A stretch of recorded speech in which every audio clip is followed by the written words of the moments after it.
नमस्कार, मेरा नाम हैदर अब्बास नकवी है और आज मैं फिर आपके सामने एक ख़बर लेकर आया हूँ। जी हाँ, ये ख़बर आपसे ताल्लुक़ रखती है, आपसे जुड़ी हुई है और शायद मेन मीडिया में इतने ज़्यादा पहलुओं को लेकर ये ख़बर ना बताई जाए। जी हाँ, ये ख़बर महाराष्ट्र से ताल्लुक़ रखती है, ये ख़बर मुंबई से ताल्लुक़ रखती है और ये ख़बर एक नेता से ताल्लुक़ रखती है जिसको कल गोलियों से मार डाला गया और अस्पताल में उसको मृत घोषित कर दिया गया। जी हाँ, बाबा ज़ैदुद्दीन सिद्दीकी इनका नाम था और ये कई अरसों से 48 साल का इनका कांग्रेस से नाता था। 3 बार ये बांद्रा से ही विधायक भी कांग्रेस के टिकट पर चुने गए।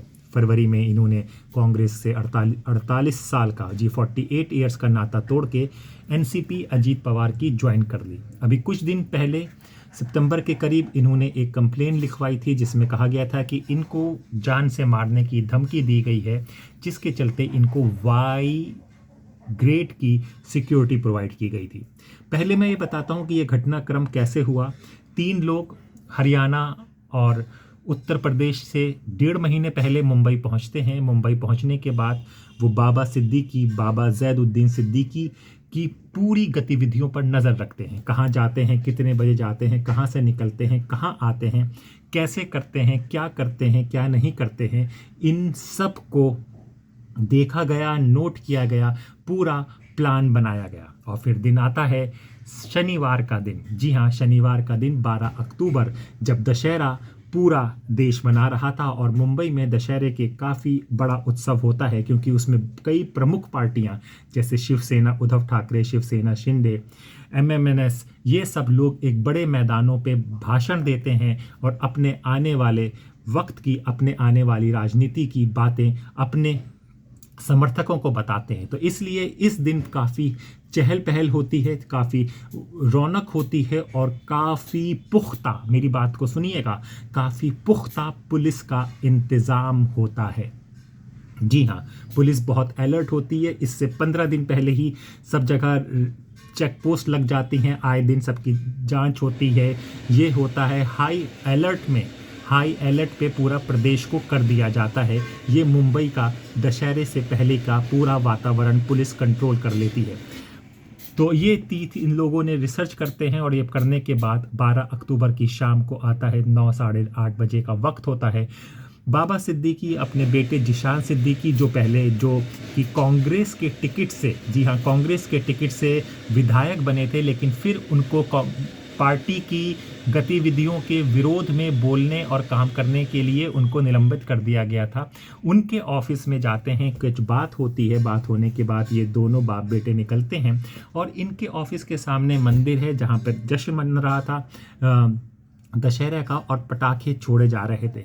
ऐसे ही एक पटाखा छूटता है तो थोड़ा सा धुआं हो जाता है। धुआं होने के बाद गोलियों के 6-7 राउंड चलाए जाते हैं और इस बीच जब धुआं होता है, बाबा सिद्दीकी अपने बड़ी गाड़ी में आगे की सीट पर बैठ जाते हैं। ये सब बातें होती हैं, धुआं होता है, सबको आंखों में जलन सी कुछ होती है और इस बीच 7 राउंड की गोलियां चला दी जाती हैं।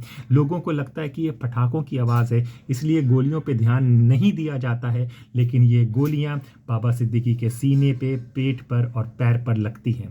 कहते हैं कि इनकी मृत्यु उसी वक्त हो गई थी, ऑन स्पॉट हो गया था, लेकिन इनको लीलावती अस्पताल में लेके जाया गया।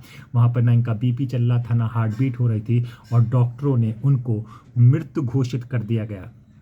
2 शूटर पकड़ लिए गए हैं। एक कर्नल सिंह बताए जा रहे हैं जिनका ताल्लुक हरियाणा से है और एक कश्यप है जिसका ताल्लुक यूपी से बताया जा रहा है। अभी जो सूचना आई है वो सूचना ये आई है कि ये लॉरेंस बिश्नोई गैंग से ताल्लुक़ रखते हैं। अब लॉरेंस बिश्नोई गैंग का जब नाम आता है तो सलमान खान का नाम आ जाता है, क्योंकि बांद्रा में जहां पर बाबा सिद्दीकी रहते थे वहां से शायद आधा किलोमीटर दूर या 1.5 किलोमीटर दूर ही आज से 6 महीने पहले, जी हाँ, आज से ठीक 6 महीने पहले ही 7-8 राउंड की फायरिंग हुई थी सलमान के घर पे। तब भी लॉरेंस बिश्नोई के गैंग के लोग थे जिनको पकड़ लिया गया था। और आप जानते ही हैं कि ये बाबा ज़ैदुद्दीन सिद्दीकी एक कद्दावर नेता के साथ बॉलीवुड में काफ़ी अच्छी पकड़ रखते थे। इनका जो मेन प्रमुख आया जब सलमान खान ने शाहरुख खान को थप्पड़ मारा था और इनकी दोस्ती में दरार आ गई थी, तो इन्होंने एक रमज़ान की अफ्तार पार्टी में दोनों को गले मिलाया था। इनकी अफ्तार पार्टी काफ़ी मशहूर है जहाँ पर बड़े बड़े सेलिब्रिटी आते हैं। इसीलिए जब इनकी डेथ हुई और ख़बर फैली तो सारे सेलिब्रिटी का तांता लग गया वहाँ पर आने में। शिल्पा शेट्टी से लेके संजय दत्त, सलमान खान कहते हैं बिग बॉस की शूटिंग छोड़कर वहाँ पर पहुँचे। ऐसा माना जा रहा है, जो रिपोर्ट आ रही है, कि इन हमलावरों का इरादा था कि दोनों बाप बेटों को ख़त्म कर देना। जी हाँ, ज़ीशान सिद्दीकी को भी और इनको भी। लेकिन ज़ीशान सिद्दीकी का उसी वक्त कोई कॉल आ जाता है जिससे वो उस लोकेशन से जाकर अंदर चले जाते हैं और वो बच जाते हैं, ऐसा मानना है। मैं आपको कुछ और बातें भी बताना चाहूँगा कि ये चीज़ हुई है। बाबा सिद्दीकी पर धमकी आया था, जिनको वाई ग्रेड की इनको सिक्योरिटी प्रोवाइड की, उसके बाद भी इनकी हत्या हो जाती है। ऐसे में लॉ एंड ऑर्डर एक बड़ा सवाल पैदा हो जाता है मुंबई जैसे शहर में, कि अगर वहाँ पर इतने हाई प्रोफाइल लोग सुरक्षित नहीं हैं तो आम लोगों का क्या हाल होगा। लॉ एंड ऑर्डर की बात आती है तो जो उप मुख्यमंत्री हैं फडणवीस, उनके अंडर होम मंत्रालय आता है, तो साफ साफ पर बीजेपी पर हमला अपोजिशंस और पार्टी के लोग बोल रहे हैं। मुख्यमंत्री ने कहा है, शिंदे जी ने, कि जल्द से जल्द कार्रवाई होगी और पकड़ा जाएगा। मैं आपको एक बात और बता दूं कि मुंबई में 4 मुस्लिम नेता बड़े कद्दावर माने जाते हैं, जिसमें से एक बाबा सिद्दीकी हैं, जिनकी हत्या हो गई है कल, मतलब कि 12 अक्टूबर को। दूसरे नवाब मलिक भी एनसीपी के, शरद पवार के गुट के थे। आपको याद होगा कि जब शाहरुख खान का बेटा को पकड़ा जाता है आपका आदमी, तो ये काफ़ी ज़्यादा, यही समीर वांडेकर जब पकड़ते हैं तो नवाब मलिक का काफ़ी बढ़ चढ़ के बयान आ रहा था। उसके बाद इन पर ईडी की रेड पड़ती है तो पता चलता है कि इन्होंने कोई गैंगस्टर्स और दाऊद इब्राहिम की कोई ज़मीन खरीदी है और मनी लॉन्ड्रिंग पे केस पे हुआ था। अभी ये ज़मानत पे छूटे हुए हैं। ये भी मुस्लिम के कद्दावर नेता हैं, लेकिन अभी शांत हैं। तीसरे नेता आते हैं अबू आज़मी समाजवादी पार्टी के नेता हैं। इन पर भी आपको बता दूं कि 6-7 महीने पहले एक धमकी भरा मेल और व्हाट्सअप कॉल आया था, जिसमें कहा गया था कि तुमको हम हटा देंगे 3 घंटे के अंदर या 3 दिन के अंदर हम आपको हटा देंगे। फिर उसकी जांच होती है, जांच होकर पता चलता है कि शायद किसी बच्चे ने ये किया था, जो सूरत का था ईद मनाने वो बिहार आया था। ऐसी जांच में पता, लेकिन धमकी इनको भी मिल चुकी है। तो ये 3 नेता आपको मैंने बताया कि एक आपको बाबा सिद्दीकी, जिनको धमकी मिली थी, जिनका कत्ल हो गया है।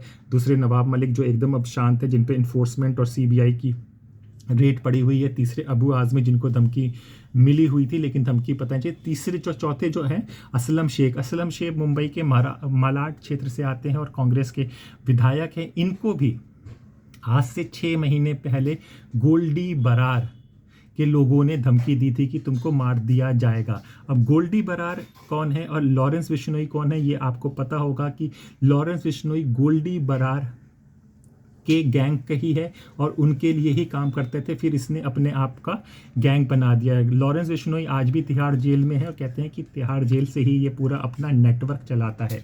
सलमान खान का ये बहुत बड़ा दुश्मन है। आए दिन ये सलमान खान को धमकियां, लेटर, ये सब होते रहते हैं, क्योंकि सलमान खान का जो काले हिरन का शिकार था उसके लिए ये तब से नाराज़ हैं क्योंकि बिश्नोई लोग उनको पूछते हैं और तो उनको लगता है कि इसने उनके धर्म पर आघात की। तो सलमान खान और इसका 36 का आंकड़ा है और आए दिन इसके गुर्गे और ये खुली धमकी सलमान खान को देते हैं, कभी लेटर फेंक कर, कभी गोलियां चलाकर। और इस सलमान खान के घर से ही दूरी में इनका घर था आपका बाबा सिद्दीकी का, जिनका आज कल 12 तारीख को जिनको कत्ल कर दिया गया है।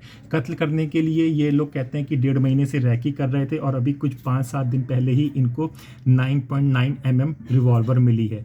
किसने दी है ये आपको बता दें, हमने एक वीडियो बनाया था कि क्राइम की इंटर्नशिप, जिसमें ना ये जो गैंगस्टर्स होते हैं ये टेलीग्राम्स और इंस्टाग्राम्स पे रील बनाते हैं, जिससे रील से जो नए लड़के होते हैं वो बड़े इनसे इंस्पायर्ड होते हैं, बड़े इनसे प्रभावित होते हैं और इनके गैंग को बिना पैसों के ज्वाइन कर लिया जाता है। और तब पहले जब ये ज्वाइनिंग करते हैं तो उनको इसी तरह का काम दिया जाता है कि हथियार यहाँ पर पहुँचाओ, वहाँ पर पहुँचाओ। शायद इस तरह से मॉडस ऑपरेंडी से इनको हथियार पहुँचाया गया होगा। पुलिस हर पहलू पे जांच करेगी क्योंकि बांद्रा की सीट है, बांद्रा की सीट बहुत इंपॉर्टेंट सीट रही है, 3 बार से ये विधायक रहे हैं। लेकिन हम आपको बता दें कि 1990 के दशक में आएंगे तो बीजेपी के एमएलए की भी हत्या हुई थी और शिवसेना के पार्षद काउंसलर्स की भी हत्या हुई थी।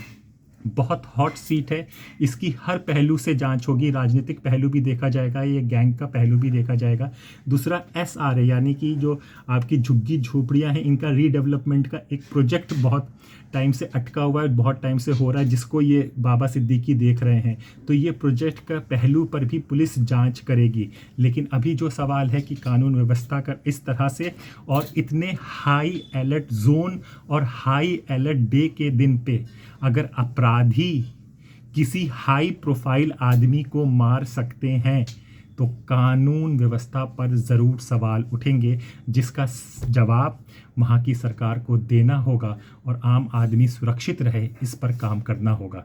तो हमें लगा था कि ये खबर आपको बताई जाए, क्योंकि इस खबर के कई पहलू हैं जो आपको जानना ज़रूरी है।